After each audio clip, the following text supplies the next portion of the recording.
వాక్కాయలు కోసి నా చెయ్యిలా అయిపోయింది.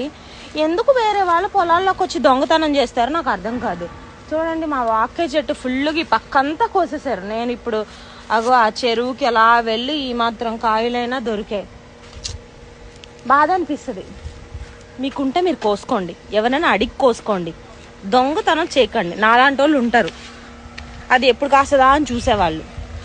మొన్న అంతే మా ఆవిడ చెట్టు కాయలు శుభ్రంగా రాలిపేసి వెళ్ళిపోయారు. అర్థం కాదేమో మరి. అయినా ఇంకా కొన్ని ఉన్నాయి. వాక్కాయ పచ్చడి సూపర్గా ఉంటుంది. నేను మీకు చూపిస్తా. ఉత్తులు కూడా తినొచ్చు కాయలు. ఇవ్వమ్మా ఒక కాయ ఒకసారి, పసుపు ఇవ్వమ్మా. ఇది తెల్లగా ఉంటది, చూవమ్మా రెడ్ కలర్ లో ఉంటది.